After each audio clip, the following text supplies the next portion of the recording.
Sidang peninjauan kembali atau PK terhadap mantan terpidana kasus Vina, Saka Tatal, telah digelar di Pengadilan Negeri Cirebon kemarin. Sejumlah bukti baru pun dipersiapkan Saka Tatal. Dalam pembacaan PK tersebut, kuasa hukum menitik beratkan terkait kliennya Saka Tatal yang sempat dijadikan tersangka dan mendapatkan hukum pidana selama 8 tahun dinilai tidak sah secara hukum. Selain novum, kuasa hukum Saka Tatal juga akan hadirkan 8 hingga 9 saksi ahli. Di antaranya adalah mantan Wakapolri dan mantan Kabar Eskrim. Kita pemeriksaan saksi yang akan kita ajukan ada sekitar 8 atau 9 orang. Namun ada ahli pidana, ahli forensik, dan berbagai ahli yang lainnya kan sesuai dengan kemampuannya. Ada juga Pak Susno akan datang. Ada. Pak Susno juga akan datang. Pak Groseno juga akan datang. Sementara Liga Akbar siap menjadi saksi sidang peninjauan kembali Saka Tatal bila dibutuhkan. Menurut Liga Akbar, kesaksian tentang berubahnya kronologis dan peristiwa hukum akan menjadi bukti permulaan tidak adanya keterlibatan seluruh terpidana termasuk Saka Tatal. Bukti ini dinilai akan sangat penting jika disampaikan di persidangan peninjauan kembali Saka Tatal. Untuk bisa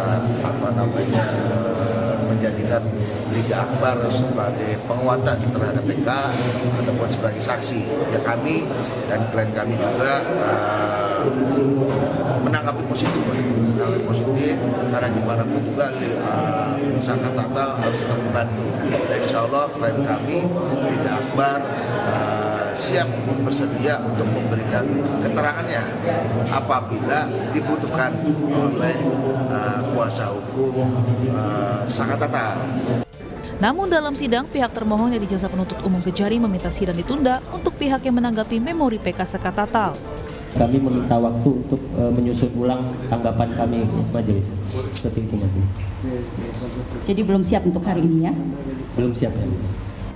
Sidang PK Saka Tatal pun kembali dilanjutkan esok Jumat 26 Juli 2024 dengan agenda mendengar tanggapan pihak termohon. Tim Liputan, Kompas TV. Pengadilan Negeri Cirebon telah menggelar sidang perdana peninjauan kembali atau PK terhadap terpidana kasus Vina, Saka Tatal. Tak hanya menyoal bukti baru yang dikemukakan dalam sidang, Saka Tatal pun mencari keadilan dan ingin para terpidana kasus Vina yang mendekam di penjara dapat bebas karena diyakini sebagai korban salah tangkap. Lalu akankah besok dua Jenderal Polri ini akan menjadi saksi dalam PK Saka Tatal dan apa yang kembali akan dibuktikan?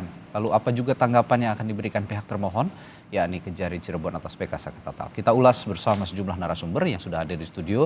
Ada pakar hukum pidana Universitas Al-Azhar, Profesor Supaji Ahmad. Selamat pagi, Pak Parji. Pagi, Mas. Dan melalui sambungan virtual ada kuasa hukum Saka Tatal Krisnamurti serta kuasa hukum Ibtu Rudiana Mardiman Sane. Selamat pagi, Bapak-bapak. Selamat pagi.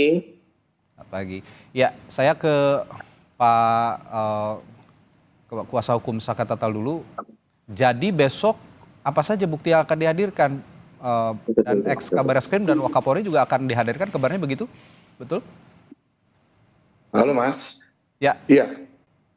Besok itu hari Jumat adalah tanggapan dari pemohon. Masih belum ada agenda saksi. Nanti kita lihat lagi agenda saksinya mungkin di sidang selanjutnya, Mas. Oke. Berarti melihat ketersediaan waktu dulu begitu ya kira-kira ya? Iya. Baik. Iya, lalu betul. Kalau bukti-bukti akan ada bukti yang akan dihadirkan atau physical evidence yang akan dihadirkan besok? Kemarin itu kan kita tuh hanya membacakan memori PK yang kita ajukan. Artinya memori PK itu kan nanti diterima dan dicatatkan oleh Pengadilan Negeri Cirebon lalu dikirimkan ke Mahkamah Agung. Nanti Mahkamah Agung lah yang akan menyidangkan memori PK kami. Jadi terkait bukti-bukti yang kemarin kita ajukan, ada 10 novum yang telah kami ajukan. Ada 10 novum yang telah kami ajukan. Ya. Lebih banyak novum tersebut yang tidak pernah hadir, yang tidak pernah ada dalam persidangan tahun 2016. Jadi bukti-bukti baru dalam keadaan baru yang dapat kita temukan. Lebih mengarah kepada bukti-bukti kita itu bahwa kita meyakini bahwa ini adalah kecelakaan gitu loh Mas. Oke. Ya, koreksi kalau saya salah Pak Krisna. Sebelumnya kan ada 4 novum. Anda mengatakan tadi ada 10, berarti ada tambahan kemarin itu 6 novum begitu ya? Iya betul, ada tambahan 6 novum, kan termasuk ada keterangan Liga Akbar yang telah mencabut keterangannya, itu juga kita menjadikan novum. Oke.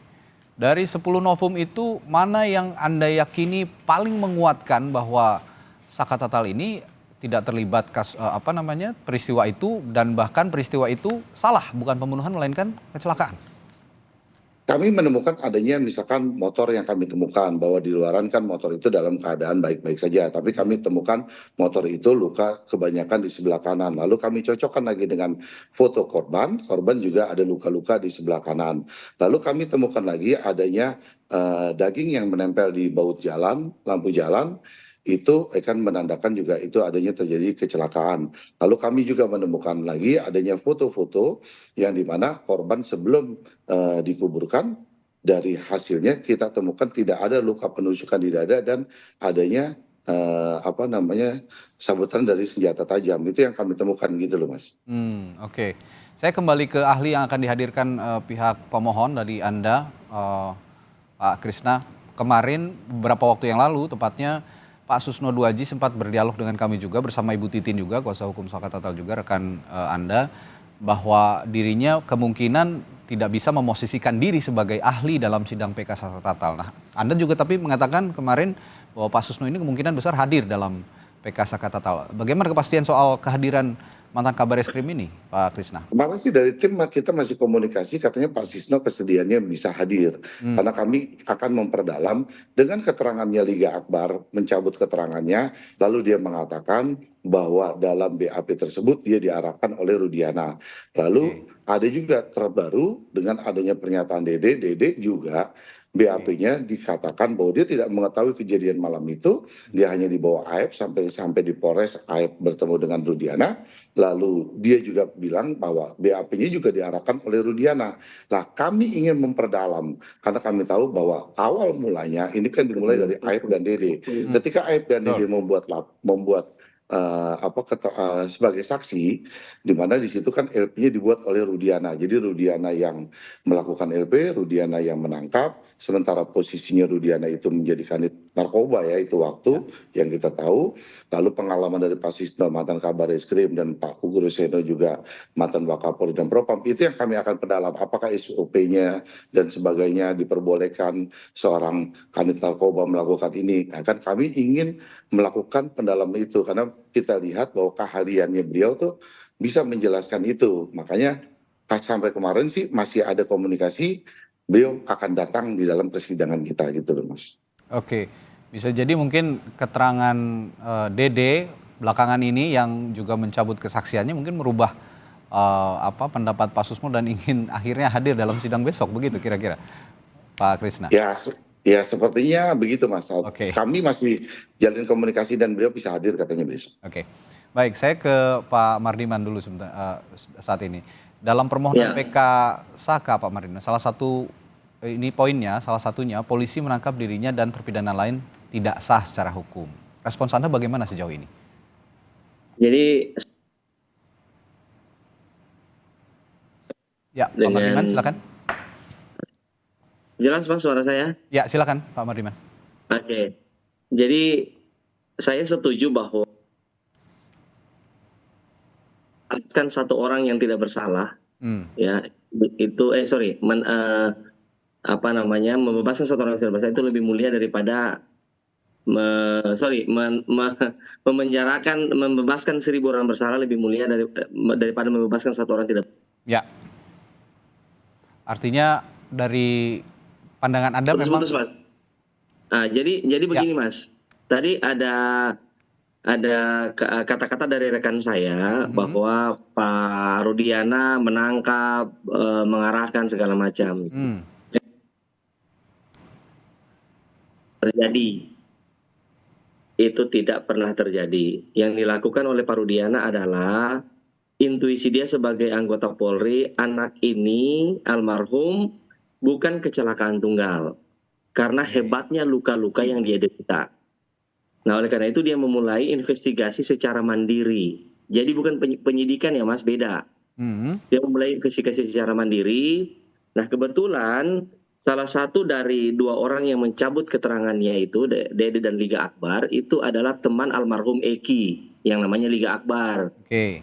Liga Akbar inilah pintu masuknya Mas. Oke. Nah, kalau bicara soal Pak Rudiana posisinya sebagai di bagian narkoba pada saat itu memang benar adanya, betul itu. Nah, motifnya Pak Rudiana melakukan investigasi cuma satu, Mas. Motifnya adalah beliau orang tua korban yang merasa bahwa anak ini meninggal tidak wajar karena motor dari saudara Eki almarhum itu mulus, tidak seperti dahsyatnya luka yang diderita oleh saudara Eki almarhum. Jadi tidak ada motif apapun, motifnya cuma satu, mencari kebenaran karena dia adalah orang tua dari almarhum korban yang sangat parah lukanya. Itu aja, Mas, dari saya dulu. Oke. Anda mengatakan tadi Ibtu Rudiana pada saat itu melakukan investigasi mandiri. Artinya investigasi mandiri ini tidak ada sama sekali tindakan hukum yang diambil pada saat itu, hanya menelusuri saja peristiwa. Mas, kira-kira seperti wartawan peristiwa lah. kecelakaan Kan ini. wartawan juga memiliki jurnalisme investigasi kan. Oke, ya. Nah, mirip itulah, Mas. Jadi tidak dalam kapasitas dia sebagai anggota Polri, meskipun pada dirinya menempel atribut sebagai anggota Polri. Saya ingin katakan di Kompas ini adalah kita bersyukur salah satu dari dua orang tua korban itu adalah penegak hukum. Mas bayangin ini di framing sedemikian rupa, Polsek juga sudah mengatakan bahwa ini adalah kecelakaan tunggal, ya. Bila salah satu dari kedua orang tua ini adalah bukan orang yang mengerti hukum, maka kedua adik kita ini akan dikebumikan, dan hingga sekarang ini ya sudah orang-orang yang, ya kalau saya tetap berpendapat ya, Mas, bahwa yang diputuskan bersalah dalam putusan nomor 4 tahun 2016 itu adalah tetaplah orang-orang yang bersalah dalam kasus ini. Mohon maaf, saya tetap pada pendirian saya seperti itu. Oke. Nah, saya kembali ke tindakannya Pak Rudiana pada saat itu, investigasi secara mandiri. Artinya yang dikatakan bahwa Pak Ibtu Rudiana pada saat itu menghampiri beberapa orang sambil juga melakukan tindak kekerasan, itu tidak ada sama sekali. Tidak ada, Mas. Oke. Saya bisa pastikan itu tidak ada 1000%. Ini juga soalnya yang menjadi menjadi sanggahan begitu ya beberapa pihak, termasuk dari kuasa hukum Saka Tatal yang menyatakan bahwa ada proses yang Anda katakan investigasi mandiri tadi yang menyalahi prosedur. Saya ke Pak Suparji. Pak Suparji melihat kemarin PK Saka Tatal sudah berjalan begitu ya dengan novum, ada 10 novum yang dipaparkan dalam sidang begitu. Tadi juga ada sanggahan yang diutarakan oleh Pak Mardiman sebagai kuasa hukum Ibtu Rudiana. Sejauh ini Anda bagaimana melihat kedudukan kasus ini sejauh ini? Ya, pertama menurut saya yang harus juga jadi perhatian ya. Bahwa narasi salah tangkap itu perlu dilengkapi. Oke. Karena apa? Karena ini bukan sekedar asumsi ya, sekali lagi kalau asumsinya ini salah tangkap ya. Karena tidak sekedar soal penangkapan, tapi juga soal penuntutan, soal pemeriksaan dan penghukuman. Artinya bahwa proses hukum ini sudah melalui dari penyidikan, kemudian penuntutan oleh jaksa, pemeriksaan di persidangan, bahkan di persidangan sudah bertingkat sampai pengadilan negeri, pengadilan tinggi, sampai kasasi. Artinya apa? Kalau seandainya ada persoalan dalam konteks penangkapan, maka mestinya bisa dikoreksi oleh kejaksaan. Kalau ada kesalahan di konteks kejaksaan, bisa dikoreksi oleh pengadilan negeri atau pengadilan tinggi atau kemudian kasasi. Karena berantai ini ya? Karena berantai. Jadi perlu kemudian secara proporsional melihat kasus ini, tidak fokus pada konteks salah tangkap. Bisa salah tuntut, bisa salah adili, bisa salah hukum. Kalau sekali lagi, kan ada asumsinya seperti itu. Mengingat apa? Proses hukumnya sudah bertingkat. Kemudian yang kedua, bagaimana mengukur kekuatan novum tadi. Saya kira kita mendengar dari pemberitaan media, membaca dari media itu, bahwa unsur adanya keadaan baru sudah terpenuhi. Karena apa? Karena memang alat bukti yang disampaikan itu belum pernah diungkapkan sebelumnya. Kemudian yang kedua adalah unsurnya diduga kuat akan mempengaruhi putusan sebelumnya. Itu unsur yang diperlukan. Bahwa kemudian apakah ini mampu mempengaruhi secara signifikan putusan sebelumnya tergantung dari proses pembuktian. Kalau ada 10 novum berupa foto dan kemudian ada ahli, ada saksi, pertama yang harus dicatat adalah foto ini tentunya barang cetakan dari informasi elektronik atau dokumen elektronik sebelumnya. Maka harus diperhatikan konstruksi pasal 5, pasal 6 Undang-Undang ITE. Bagaimana kemudian memastikan kalau ini sebuah foto dari barang cetakan elektronik yang diakui sebagai alat bukti pendukung, karena apa? Karena 184 KUHP kan jelas, clear ya. Saksi, surat, petunjuk, ahli, keterangan terdakwa. Dan ini menggunakan bukti elektronik dicetak berupa foto yang kemudian dalam Undang-Undang ITE diakui sebagai bukti pendukung. Maka dibuktikan kesempurnaannya, keutuhannya, sehingga betul-betul bisa mendukung. Perlu didukung laporan forensik digital supaya apa? Supaya jelas. Nah, kemudian yang kedua adalah kalau nanti memang mampu menghadirkan ya alat bukti itu didukung dengan misalnya dokumen elektroniknya, saya kira cukup berpengaruh. Ya. Kemudian berikutnya adalah bahwa kalau menghadirkan saksi yang dalam hal ini DD tadi itu yang mengatakan ada kesaksian palsu sebelumnya atau keterangan palsu sebelumnya, maka ini nanti juga akan sangat dipengaruhi tentang apa yang disampaikan. Apakah secara otomatis bahwa dia ketika mengatakan keterangan sebelumnya direkayasa dan sebagainya akan berpengaruh terhadap putusan ini, saya kira tidak sepenuhnya bisa simplifikasi seperti itu, harus ada dukungan-dukungan yang lain. Kalau kemudian konteksnya menghadirkan ahli, tentunya ahli ini kan kapasitasnya adalah menerangkan, membantu majelis hakim supaya terang benderang perkaranya ini. Jadi mengukur kekuatan pembuktian dari novum, kemudian saksi, kemudian ahli, saya kira akan sangat dipengaruhi dalam proses pembuktian di persidangan nanti itu. Dan yang perlu dicatat adalah bahwa persidangan PK pada Pengadilan Negeri Cirebon ini pada konteks mendengarkan dari permohonan, jawaban termohon, kesimpulan, dan kemudian ada semacam rekomendasi dan nanti kembali akan pada Mahkamah Agung yang memutuskan. Dan juga penting perhatiannya adalah mungkin publik bertanya, Saka Tatal ini sudah di luar, kemudian kenapa mengajukan PK? Urgensinya adalah supaya yang bersangkutan adalah bebas murni, tidak menjadi mantan narapidana, maka ada upaya hukum untuk mencari keadilan ini. Gitu. Ya, membersihkan nama juga membersihkan nama baik. Karena memang ya cap mantan terpidana ini sangat tidak nyaman pasti untuk Saka Tatal dan untuk masa depan Saka Tatal misalnya untuk mencari pekerjaan dan segala macam ini akan sulit. Penting untuk melakukan PK ini. Betul. Nah, saya akan kembali ke konteks saksi ataupun ahli yang rencananya akan dihadirkan oleh pihak Saka Tatal nanti. Tadi dikatakan ada mantan Wakapolri, mantan Kabareskrim, Pak Susno Duaji. Saya ingin minta pendapat Anda soal kedudukan keduanya ini, apakah bisa diposisikan sebagai ahli atau bagaimana? Ya, kualifikasi ahli memang secara sederhana ditafsirkan adalah orang yang memberikan keterangan berdasarkan pengetahuan, berdasarkan pengalaman, berdasarkan keahlian.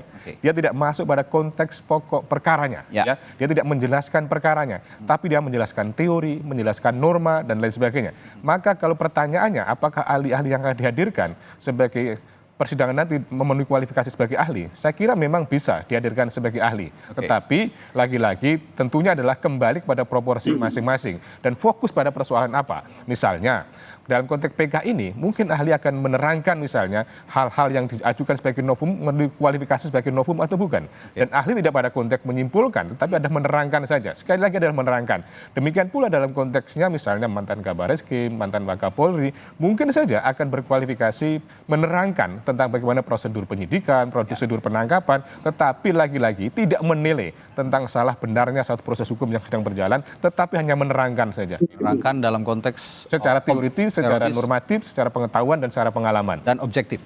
Objektif dan rasional gitu. Ya.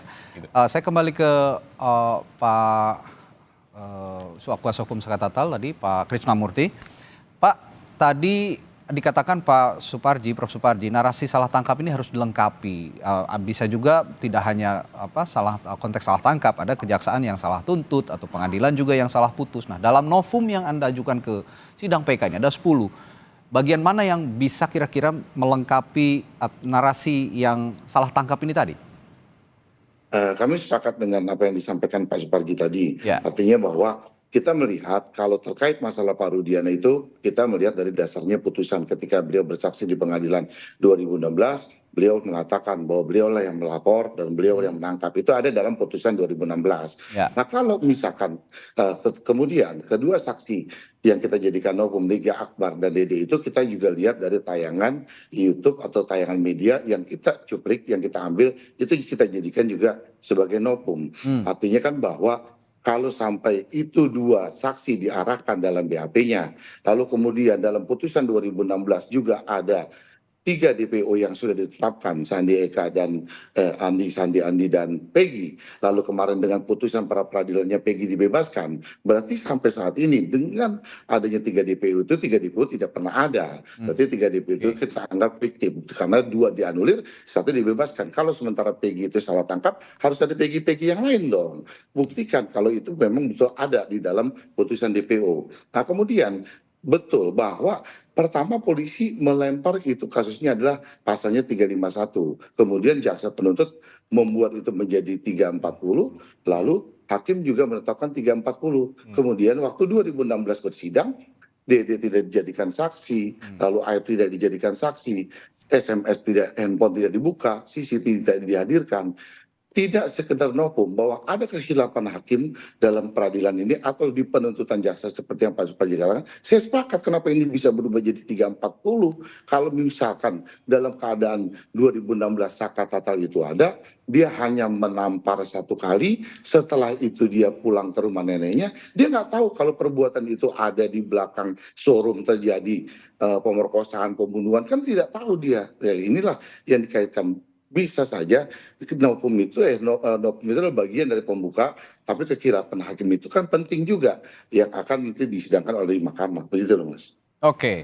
Nah, yang juga penting adalah kedudukan hukum Ibtu Rudiana sampai saat ini yang masih banyak pihak publik juga mempertanyakan bagaimana sih kedudukannya. Kalau tadi dikatakan oleh Bung Mardiman bahwa tidak ada atau banyak yang tidak benar dari keterangan-keterangan para terpidana yang ataupun kuasa hukum yang menyebut bahwa ini Ibtu Rudiana yang melakukan kekerasan pada saat investigasi secara mandiri, melakukan kesalahan prosedur termasuk salah tangkap dan juga memberikan laporan-laporan yang tidak sesuai dengan kenyataan dengan mengarahkan kesaksian Aep dan Dede yang pertama kali diminta bersaksi, termasuk BAP yang ditandatangani oleh keduanya tanpa dihadirkan dalam persidangan pada tahun 2017 yang lalu. Nah, bagaimana nanti menyikapi soal ini? Saya akan tanyakan juga kepada Bung Mardiman dan juga Bung Krisnamurti setelah jeda di Sapa Indonesia Pagi. Tetaplah bersama kami.